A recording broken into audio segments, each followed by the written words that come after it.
Ang mainit na balita mula sa mundo ng politika, isang matinding revelasyon ang lumutang ngayon na tila magpapayanig sa mundo ng politika. Nabunyag umano ang di umano'y plano ni President Kuting ng Norte Jr. na gipitin si dating Pangulong Rodrigo Roa Duterte matapos ang mga kaganapang may kinalaman sa International Criminal Court o ICC. Ayon sa senador na si Amy Marcos, kapatid mismo ng kasalukuyang Pangulo, may mga kilos di umano sa likod ng administrasyon upang sadyang pahirapan si FPRD lalo pat mainit pa rin ang isyu ng investigasyon ng ICC sa war on drugs ng nakaraang administrasyon. Di umano pinaplano itong gamitin upang sirain ang reputasyon ng dating Pangulo at pahinain ang suporta ng publiko sa kanya. Hindi rin napigilan ng Senador Amy ang kanyang emosyon sa isang panayam, kung saan direkta niyang pinuna ang tila kawalan ng respeto ng administrasyon sa kanilang mga naging kakampi noon. Dagdag pa niya ang dapat sana'y pagkakaisa sa pagitan ng mga lider ng bansa ay tila nauuwi na sa bangayan at pansariling interes. Aniya, masakit makita na kapwa Pilipino ang gumigiba sa isa't isa. Samantala, wala pang opisyal na pahayag mula sa Malacanang kaugnay sa mga paratang na ito. Ngunit umaasa ang taong bayan na sa halip na pag-aaway ng mga lider, mas pagtutulungan ng mananaig para sa kapakanan ng sambayanan. Sa ngayon, patuloy nating babantayan ang bawat kaganapan sa mas lumalalim pang isyong ito. At yan nga mga balitang ating pagkakatutukan, at kung bago ka pa lamang sa aking channel ay huwag kakalimutang mag-like, share and subscribe para updated ka sa aming mga bagong balita dito sa Tatak Pinas.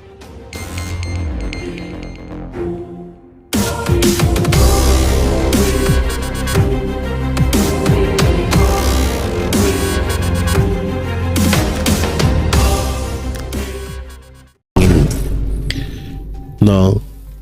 Sige, isipin nyo na lang maigi kahit pagtapos nyong basahin yung mga batas na ipapanukala ni Pastor Apollo Sikibuloy pag naging senador siya. Napakagaganda ho. Tsaka ito na lang, usapang budget ng Pilipinas. Katulad yan, yung about dyan sa blanco, sa BICAM report na may blank item. 6 trillion po ang pinag-uusapan niya kung di ako nagkakamali. Alam niyo po ba, yung 6 trillion na yun, napakalaki ng magagawa ho nun para sa Pilipinas. Ayun na ho yung panimula para maging first world country ang bansang Pilipinas. Doon sa mga batas na isasampa na ipapatupad ni Pastor Apollo Sikibuloy sa Senado, talagang mas makakatulong at maganda po yung impact sa atin. Tsaka ito pa, paulit-ulit po namin sinasabi na yung about sa kaso ni Pastor, yun po ay gawa-gawa lamang. Yun po ay matagal nang dismiss. Kaya nga ho na-dismiss kasi gawa-gawa lang. Wala silang maipakitang ebidensya ngayon.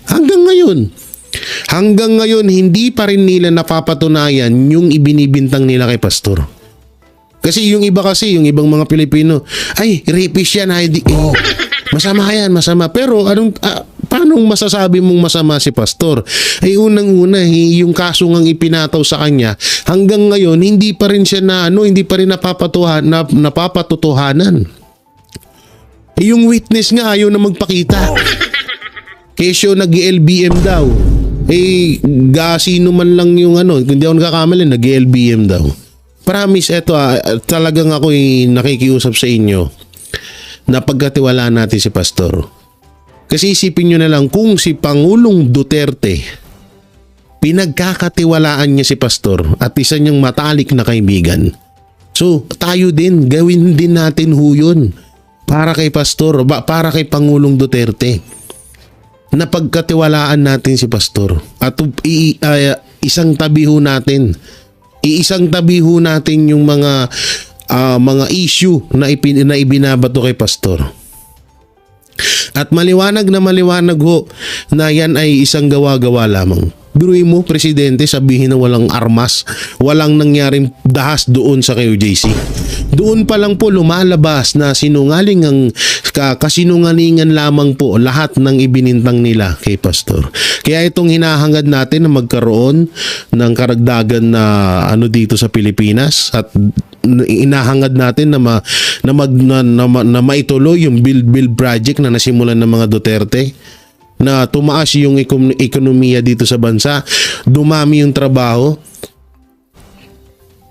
isa, si Pastor Apollo Sigibuloy sa magpapatupad niya. Maniwala ho kayo sa amin. Hindi po kami po ay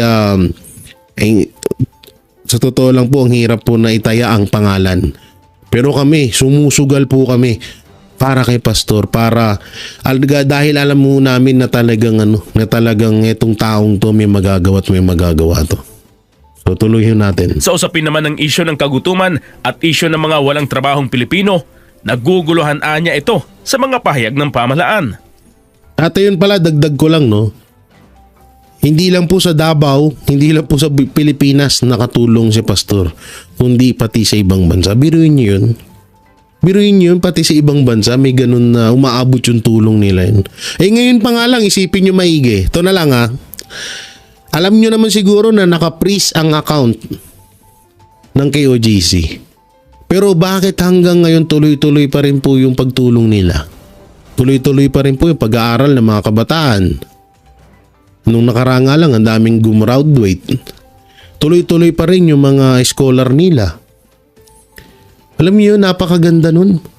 Hindi mo kailangan ng malaking pera para gumawa ka ng isang proyekto ng makakatulong. Yung sinasabi nga yung 6 trillion na yan na pinag-uusapan sa BICAM report.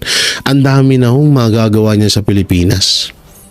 Sa totoo lang talaga. So, kayo po kasi, nasa sa inyo kasi rin yan kung kayo ay magtitiwala ba o hindi. No, pero kung ako po magsasabi sa inyo karapat dapat na ngayon po tayo talagang ngayon po talaga tayo maniwala na ng gusto. Ako na nagsasabi sa inyo, kung masamang tao si Pastor, hindi yan inendorso ni Pangulong Duterte. Ako na nagsasabi sa inyo. Samantalang ito, may buwelta nga po si Attorney Sal Panilo dito kay Amy Marcos, at dito sabi niya ang mag-amang Duterte ay mabait.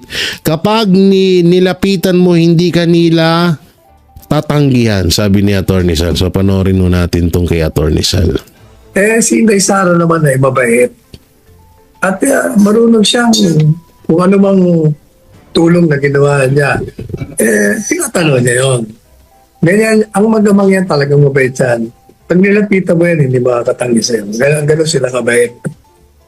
At para sa ating mga current issues, attorney, ito po ang unang balita, unang report. Naglabas ng bagong political ad si Senadora Amy Marcos na tampok si Vice President Sara Duterte. Sa isang press conference, inamin ni Marcos na ito'y isang biglaan at emosyonal na hakbang sa gitna ng masalimuot na klima sa politika. Narito ang report ni Troy Gomez. Itim ngayon ang kulay. Forward natin Yung na kasi mapanood yan Dito tayo sa komento ni Attorney Salen. May tutukan na ang Yan. Marami. Walang una. Sabi niya inutusan yata. Yata sabi niya, narinig mo ba yung sinabi niya? Inutusan yata. Senador Robin Padilla at ni Pangulong Duterte i-endorse siya. Yata. So, hindi siya sigurado. Pangalawa, tanong, bakit itim? Dahil itim yung ini-endorso. Tsaka ito, yung sinasabi niyang inutusan nata ni Pangulong Duterte si Robin at si BP Sara. Alam niyo, hindi kasi ganun. Hindi ho ganun si Ako naniniwala ko hindi ho ganun si Pangulong Duterte. Na parang mamanduan niya yung isang tao sa kagustuhan niya. Hindi ho. Ako yung naniniwala. Talagang yung ginawa ni Vice President Sara Duterte at yung ginawa ni Robin Padilla, personal ho nilang kagustuhan yun. Labas ho dun si Pangulong Duterte. Ay sabi attorney, itim daw dahil sa pagluluksa ng mga kababayan natin sa kasalukuyang administrasyon. Anyway, ganito yan si VP Inday Sara at saka yung kapatid ng Pangulo ay magkaibigan. Sangayon sa kanilang dalawa. At Ang sabi niya kanina ni kapatid ng Pangulo, biglaan daw. Emosyonal. Sapagkat daw, grabe na nangyayari sa mga. Tama, biglaan nga. Emotional kasi bagsak na siya sa rating. Kaya kailangan niya ng saklodo sa kaibigan niya. O kaya pinakiusapan niya. Si Inday Sara naman ay mabait. At marunong siyang kung ano mang tulong na ginawa niya. Pero ako ito maputol ko lang Pero ako naniniwala ako na si Amy ang may kagustuhan nito. Oo, walang iba. Si Amy ang lumapit sa mga kay Vice President Sara Duterte para i-endorse siya. Yun, number 1 yun sa pinapaniwalaan ko. Malabong-malabo po na si Vice parang kapal nyo naman. Hindi nga kayo mananalo kung hindi dahil sa mga Duterte. Kaya nga ito, naniniwala ako na si Amy Marcos mismo ang lumapit kay Vice President Sara Duterte. At itong hearing, ito ay parang ginamit lamang ni Amy Marcos para mapalapit or tinatawag kahit wala yung hearing na yan. Pag lumapit ka sa mga Duterte, katulad ng ginawa ni Amy Marcos, papayag at papayag sila. No, alam niyo ayan kasi din hirap sa sobrang bait ng mga Duterte at hindi talaga sila namimersonal. Kasi kung namimersonal sila, kung matatandaan nyo nung mga panahon na naging Pangulo si Pangulong Duterte, ang number 1 niyang kalaban noon si Mar Rojas, na nagkakahamunan pa nga silang suntukan noon. Na hindi sila pinatulan ni Pangulong Duterte, di ba? Doon pa lang di ba? Na maraming ibinibintang kay Mar Rojas pero hindi siya pinatulan ni Pangulong Duterte. Kahit nung naupo na siya na nahalal na siya bilang Pangulo ng bansa. Ganun kalupit, ganun kabait at kahaba ng pasensya ang mga Duterte. Kaya ako naniniwala ako dito sa nangyaring to. Amy Marcos ang lumapit kay Vice President Sara Duterte. Tinatanong niya yun. Ganyan, ang magamang yan talagang mabait yan. Pag nilapitan mo yan, hindi makakatangi sa'yo. Ganon sila kabait. Hindi kagaya ko, bad boy ako Mas ayaw ko sa'yo. Talagang ayaw ko sa'yo, pinapakita ko. Hindi pareho lang isang abogado. Dahil daw hindi mo sububutuhan niya. Talagang teka muna, hindi pa ako tapos. Talagang mga sip-sip Ganito yan. Sapagkat kaibigan, natural lamang kung anong pinakiusap gagawin. Pero, ito ang dyan. Tayo, na mga botante, dahil ako, sinadibdib ko yung sinabi ni VP Inday Sara. Nung siya'y nasa Hong Kong, nasa likuran niya yung mga kandidato, at sinabi niya na hindi siya mag-i-endorso. Hindi dahil sa ayaw niya. Kundi gusto niya talagang bigyan ng giya, ng maliwanag na giya, ng isang panukatan. Tayong mga botante na siyang magiging pundasyon natin sa pagpili natin sa mga kandidato. Kaya sabi niya,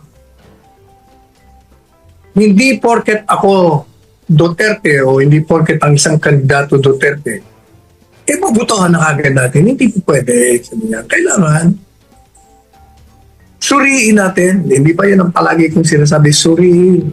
Yes.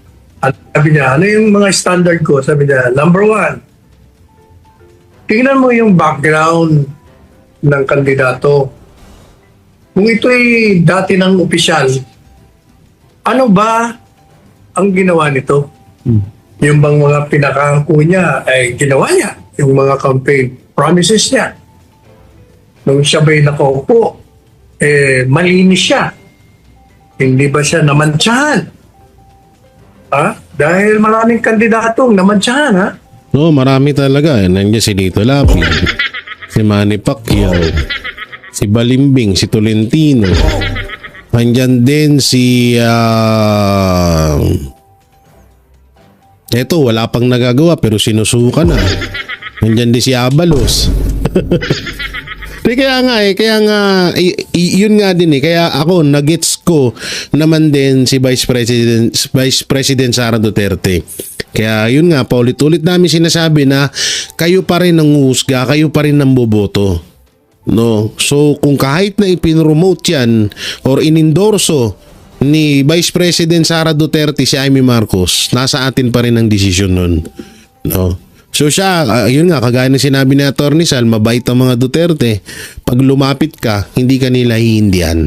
So baka yun din talaga ang nag-push kay Vice President Sara Duterte. Tsaka ito dito ko rin nakita na mas masarap na ganti sa mga kumaaway or galit sa'yo at tumatraidor sa'yo yung kabaitan. Promise yan. Dito mas masarap pa rin yung ganting ganun. Nakatulad nito, alam naman natin na pinahamak ni Amy Marcos si Vice President Sara Duterte. Alam naman natin na ginagamit lang ni Amy Marcos itong mga Duterte para manalo siya bilang senador. So, alam ko rin na alam ni Vice President Sara Duterte yun at lalo na ni Pangulong Duterte. Pero nga, ang ano nga doon ay kahit na tinarantado mo ang mga Duterte ay hindi kanila babalikan para makipaglabanan sa'yo. Depende na lang kapag kurap ka talaga. Pag ikaw ay katarantaduhan na kagaya ni Marcos Jr. yung ginagawa sa bayan, yun talagang makakalaban mo sila. Pero yung katod naman ni Amy na may pagka-plastic nga at pagiging traidor, so lumapit siya sa mga Duterte kaya inendorso siya ni Vice President Sara Duterte. Pero tayo pa rin ang magdidesisyon. Una-una, bakit pa natin po problemahin si Amy Marcos ay may 10 Duterte senatorial candidate tayo. Kagaya niyan, katulad ng sinabi kanina, mas malakas po ang tsansa na makapasok lahat ng 10 Duterte senatorial candidate kung sila lang ang iboboto natin. Huwag na ho tayo magdagdag pa ng 2. Yung 10 na yan, i-straight natin yan, okay na, huwag na ho nating dagdagan na maging 12 pa. Alam nyo, mas maganda at napakabisang impact po noon na mas maihahalal po natin ang 10 Duterte senatorial candidate. Yun po yun at kahit sa mga vlog nila Banat by Boss Dada, mapapanood nyo po yung explanation yan. So tuloy natin ito siya sabi ni Atty. Sal. Baka magalit sa atin to, baka sabihin niya, teka muna, di pa ako tapos. Okay, panoorin natin. Maraming kandidato na dating nasa gobyerno pero tinanggal dahil sa katiwalian, dahil sa kapalpakan. Maraming kandidato na kaya tinanggal ay incompetent. Tama. Yun ang unang giya binigay sa atin. Pangalawa, sabi niya, kailangan tingnan mo yung integridad. Kung si Pastor Kibuli, wala kagad tayong Problema. tanungin may integridad ba yan? Alam na natin may integridad dyan. At pinakita niya nga ang buong tao ng kanyang pagsisilbi sa ngalan ni Jesucristo. Ang pagtulong sa kapwa, ang pagpuksa sa terorismo, ang pagtulong sa mga indigenous people, lahat. Pinakita niya lahat yun. Ang integridad niya intact at hindi totoo yung mga kasinungalingan na ikinalat sa kanya. Walang problema doon. Pero yung mga kandidato, lahat na kandidato, hindi lang sa grupo ng ganito o grupo ng gano'n, lahat sila kailangan pag-aralan natin ang kanilang mga integridad. Halimbawa, may isang kandidato, pero nung nasa gobyerno, nakabili ng isang island. Ang daming pera. Parang kilala ko yun Isang kandidato na nakabili ng isang island. Ito may chismis may isang congressman Nadagdagan ng 2 resort ang business. Ay grabe daw yung resort na yun. Mga doon daw lagi magtatagpuan ng mga pag meron na naman daw bigayan.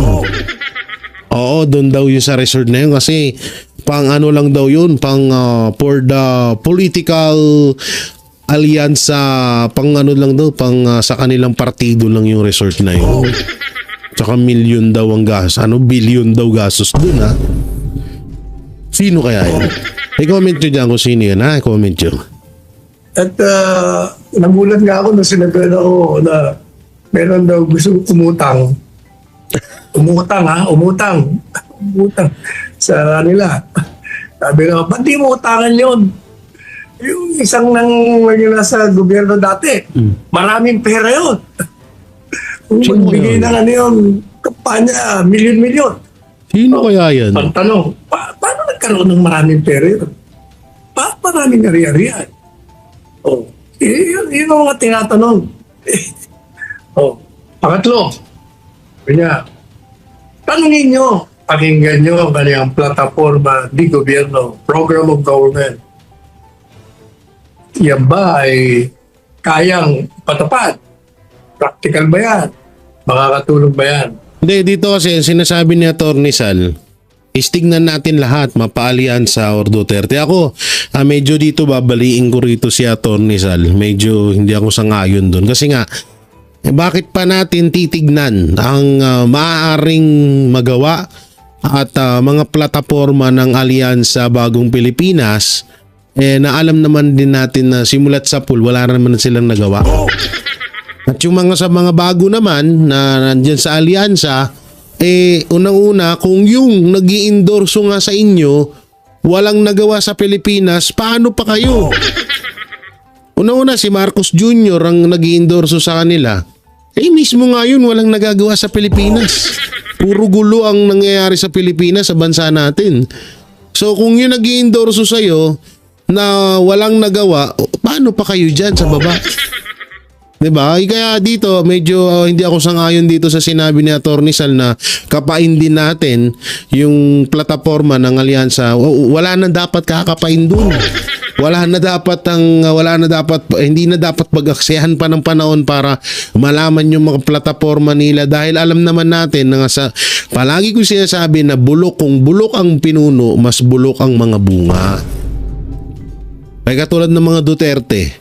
Ang Duterte, kaya nga binansagan na the best president ever of the Philippines yan. Dahil alam natin na ang mga Duterte ay talagang maayos at maganda. Wala silang record na pangit na ginawa dito sa Pilipinas. Kaya yung mga nasa ilalim niya, yun yung talagang pinusuan natin at talagang tinatawag na pinagkakatiwalaan natin ngayon. Na alam natin hindi yun masasayang, lalong-lalo na kay Pastor Apollo C. Quiboloy. Lalong-lalo niya kasi matalik niyang kaibigan niya simulat sa pool. Wala pa sila Bongo. Hindi ko siya tinatablahu yung iba. Pero ito ay kinukwento ko lang sa inyo, no. Wala pa sila Bongo. Bata pa sila Vice President Sara Duterte. Mga bata pa silang dalawa. Magkaibigan na sila eh. No, magkaibigang matalik na. Kaya alam na nila yung ligaw, alam na nila yung daloy ng dugot, bituka nilang dalawa. Kasi nga kung biruin nyo, ano ba yung plataforma ni Pastor? Zero corruption. So ganun din kay Duterte. Lalabanan din ni Pastor ang droga sa Pilipinas. Ganun din kay Pangulong Duterte. Gagawing first world country ang Pilipinas. Ganun din ang gusto ni Duterte. So ano pa bang hanapin natin? Sa bagong Pilipinas, sige nga. Ano bang gusto ni Marcos? May saying, si Tolentino ang unang pumunta doon sa Tacloban nung bagyo ng Yolanda. Paano natin papaniwalaan yun? Hindi nga natin siya nakita doon. Diba? At paano natin papaniwalaan si Marcos na kung ultimo nga siya na nga yung presidente ng Pilipinas, number 1 leader ng bansang Pilipinas, wala siyang nagagawa sa Pilipinas natin. Ba't pa natin pagkakatiwalaan yung mga nasa baba niyan? Anong katangahan yun? Kaya ako sinasabi ko sa inyo, wag na ho tayo mag-aksaya ng panahon na para bulat-latin pa ang plataforma ng mga alkaalyado ni Marcos Jr. Wag na po, masasayang lang ang oras nyo. Lalong-lalo na ho doon sa mga napagbigyan na maging senador sa bansang Pilipinas na hanggang ngayon wala naman hong nagawa. Real talk na tayo. Katulad nila Bong Revilla, nila sino ba to? Nila si Erwin Tulfo, si Lito Lapid, si Manny Pacquiao. 'Di ba? Wala, may mga nagawa yan. Naging senator na yan, si Tulfo, si Erwin Tulfo. Naging congressman na yan, anong nagawa? Wala, bumalimbing din. Si Tolentino, anong nagawa ni Tolentino? Wala. Kaya nga, itong sinasabi na dito talaga, ako sa inyo, wag nyo nang pag-aksyan ng panahon. Basta tayo, straight PDP laban, Duterte senatorial candidate, dun lang. Wala na tayong ibang iisipin pa. O madalit sabi, habang in-endorse po, dapat kaibigan niya, hindi ibig sabihin tayo'y bulag na basta boboto kagaya ng isang abogado. Tayo ay may mga pinag-aralan, tayo ay alam natin sa pamamagitan ng pagtatanong, pagre-research, pagbabalik sa kasaysayan ng mga taong kandidatong ito. Hindi po ba? Tingnan natin. O, halimbawa, meron pa ako mga paglalarawan ng anong uring mga kandidato to. Mga dating senador yan, ha? At may mga senador na na tumatakbo. Kung maglarawan sila sa kanilang mga sarili, sila daw ay naninindigan. Kalaban nila ang mga illegal, irregular. Yan pa. Isa pa yan ha. Isa pa yan. Paano nila mapapatunayan na sila ay naninindigan at kalaban ng kriminal? Na yung ultimong nagpapalaganap ng kaguluhan sa Pilipinas, hindi nila masita-sita. At yun pa yung nag-i-endorso sa kanila. Di ba? O katulad niyan, lalabanan natin ng korupsyon, sabi doon sa Alyansa Bagoong Pilipinas. Lalabanan mo ang korupsyon, yung nag-i-endorso nga sa'yo.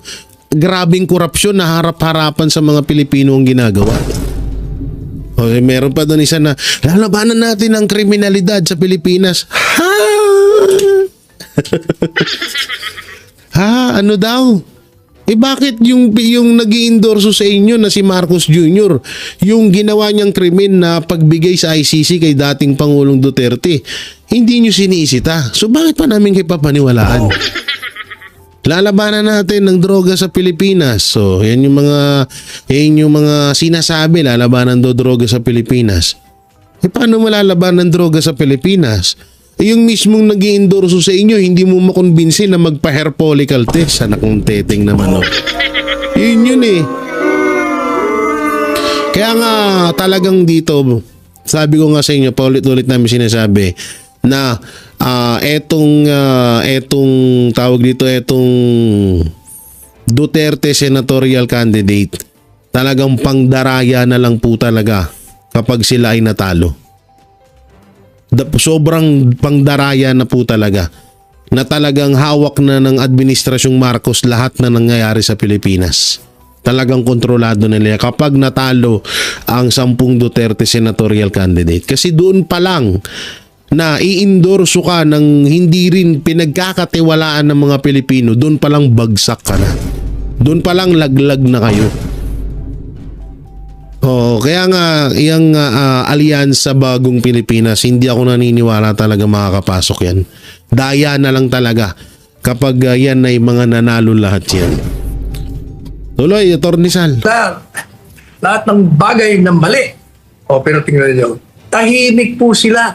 Itong Tama, mga yun. kandidatong ito, tahimik sa ginawang irregular na pag-aaresto, pagditining illegal, pagdukot at pagsuko sa isang mamamayang Pilipino na dati pang presidente ng Republika ng Pilipinas. Yan talagang si Atty. Sal na mismo. Hindi ko to pinanood hindi ko pinanood to. On the spot ako pag gumagawa ako ng video. Tingnan mo, yung sinabi ko, walang pinagkaiba sa sinabi niya. Diba? Yun talaga ang totoo. Anak ng teteng nag-endorso sa inyo, pinagkalulo ang kapwa niya Pilipino sa mga dayuhan. Tapos kayo pagkakatiwalaan namin kayo, fuck you!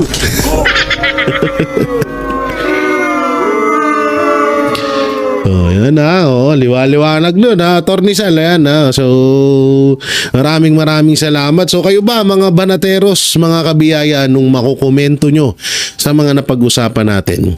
Una, ulitin ko, isang tabi na ho natin ng issue, excuse me, sa pag-endorso ni Vice President Sara Duterte kay Amy Marcos. Huwag na ho natin pansinin yon. At syempre, wag natin iboto.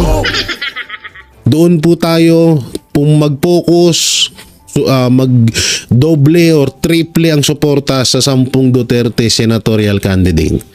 Yun po yung pagpukusan natin. Wala na pong iba. Wala na pong dapat ki-question. Wala na po tayong dapat pagkatakahan. Yun na. At kapag si Vice President Sara Duterte tumakbo siyang presidente sa darating na 2028 election, iboto pa rin natin siya dahil alam natin kung anong kapasidad na magagawa sa bansang Pilipinas ng mga Duterte. At kung ano man, sino man yung inendorso ni Pangulong Duterte na maaaring katuwang ni Vice President or ng mga Duterte, halimbawa si Pastor Apollo Sikibuloy, i-endorso ni Pangulong Duterte na maging Vice President siya ni Pangulong Sara Duterte sa darating na 2028 election. Go tayo dun. Yun ang pagpukusan natin. Wala na tayong iba pang isipin dapat. Kung ano yung ini-endorso ng mga Duterte, lalong-lalo ni Pangulong Duterte, dun tayo. Wag na ho tayong lumihis pa ng daan. No?